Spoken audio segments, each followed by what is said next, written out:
Amanda here, and today I have another book haul for you. These are books that I've purchased over the past while. I've been trying really hard to refrain from buying books, and yet still I keep buying them. But I did go to a place called The Grove in LA. It's like a fancy shopping center, but they do have the biggest Barnes& Noble in California, and it's huge. It's 3 stories tall, it's giant, it's the biggest Barnes& Noble I've ever seen, and the horror section is actually the same size as the horror section at my Barnes& Noble, like 4 separate shelves.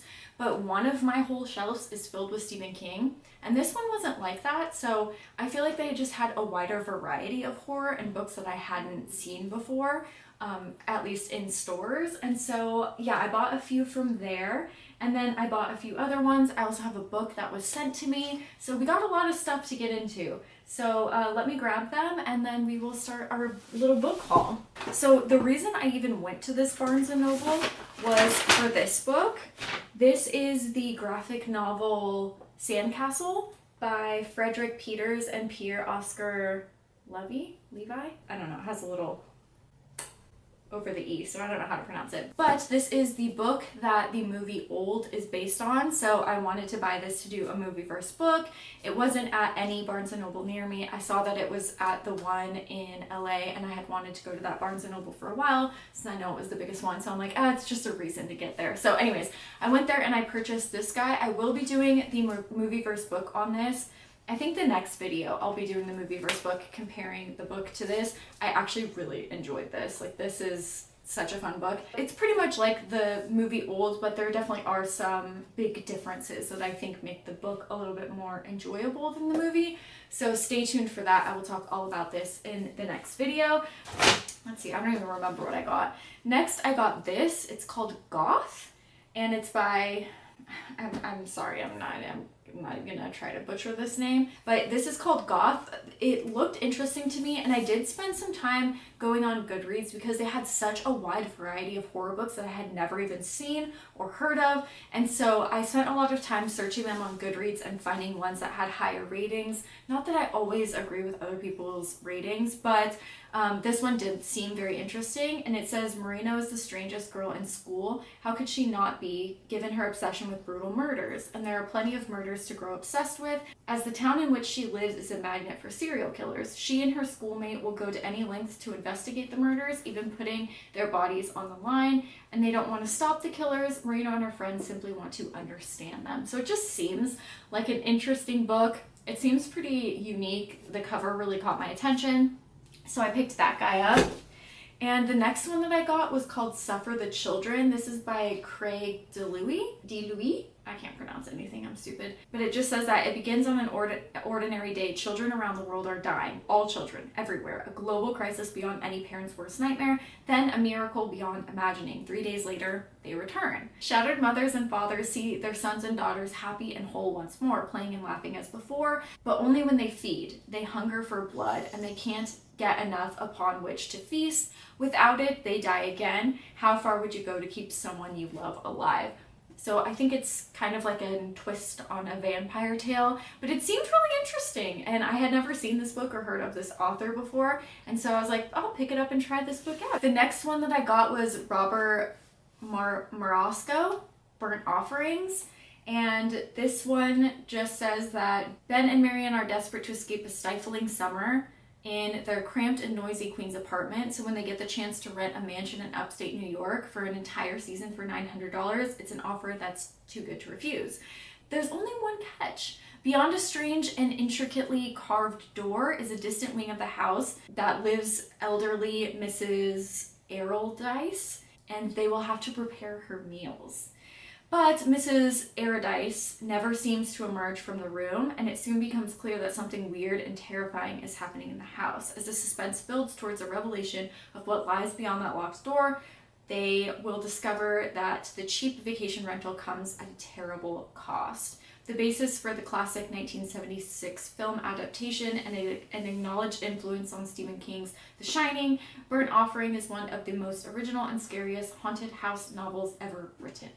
This edition, the first in decades, features a new introduction by award-winning author Stephen Graham Jones. So I've heard of this book a million times. I've seen it online a lot, but I've never actually seen it in a bookstore. So I thought I would pick it up and give it a read. It seems like a good summer horror book. And next up, oh, I bought this one thanks to you guys. Somebody in my comments had said, oh, did you know Philip K. Dick wrote the short story that Total Recall is based off of? And I was like, no, I did not. I must find it immediately. I have been looking for this. I've looked at it at my used bookstore. I've looked at it at my Barnes & Noble. I couldn't find it anywhere. And so I didn't think I would find it, but I was like, let me just search the Philip K. Dick section at this place, because they did have a pretty big sci-fi section. And lo and behold, here it is. We Can Remember It For You Wholesale and Other Classic Novels by Philip K. Dick. So I'm very excited about this. I will absolutely do a movie versus book on Total Recall as well. I am so excited about this. I love Philip K. Dick. I also love Total Recall.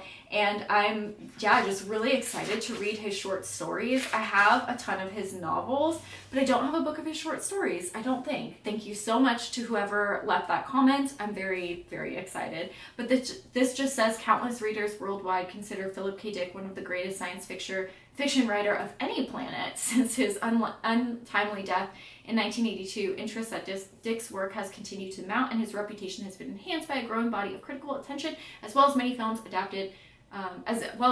based on his stories and novels. Featuring the story We Can Remember It For You Wholesale, which inspired the major motion picture Total Recall. This collection draws from the writer's earliest fictions written during the years of 1952 to 1955.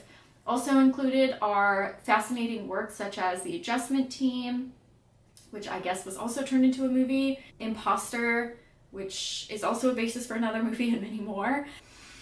Oh, it smells like a good read. So that is what I purchased from Barnes & Noble, but I did buy a few other books. This is the book that was sent to me in the mail. It's called Native Fear by C.F. Page.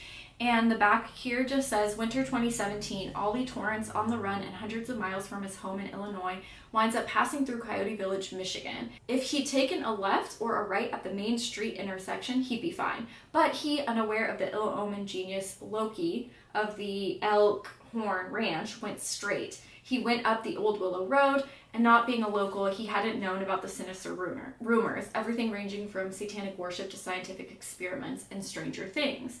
Ollie finds himself in the care of the mysterious Elkhorners. They seem to accept him, they mend his broken bones, offer him a job as groundskeeper, but most of all, they don't snoop into why he's on the run. Because if they knew what he'd done, they might turn him in. So this sounds like a very interesting read too. Thank you so much for sending me this. I'm very excited to read this. I think what I'm going to do for books that were sent to me, I think I'm going to read still in order of how they were sent, but I think I'm going to make the ones that were sent to me, like a physical copy, a priority. So that way I can read, like one or two that were sent to me in PDF form and then one like physical copy of a book, because I don't know, I just feel like somebody goes out of their way to send me like a full novel. I want to give it the attention that it deserves. So so I have that. I'm very excited to read that. That will join my pile of books to read soon. And then a few others. I purchased this one, These Silent Woods by Kimmy Cunningham Grant, and I also bought another one that now I cannot find. It has just evaporated. I have no idea where this book went. I can't even remember what it was called, but if you guys watch my winter book recommendations, this is on it, and the other book is, they're like the last two books that I talked about. So I'll leave my winter book recommendations down below if you want more information on this one, since I've already read it. Actually, I've already read all three of these. This next one was called Local Missing Woman, and the back just says Shelley T-Bone is the first to go missing, then Meredith Dickey and her 6-year-old daughter Delilah vanished just blocks away from where Shelby was last seen, striking fear into the once peaceful community. After an elusive search that yields more questions than answers, the case eventually goes cold. Now, 11 years later, Delilah shockingly returns. Everyone wants to know what happened to her, but no one is prepared for what they find, and some people will stop at nothing to keep the truth buried. This one I read, and I was really shocked by how much I liked it. Just keep in mind that people online, some of them didn't like the twists and turns in this one, but I really did. I really enjoyed this book. I thought it was a blast. It kind of kept me guessing till the end. And then another book that I got, it was a Darcy Coates book, The Whispering Dead. This one was, fun. It says that homeless, hunted, and desperate to escape a bitter storm, Kira takes refuge in an abandoned housekeeper's cottage. Tucked away at the edge of the cemetery, it's surrounded on all sides by gravestones.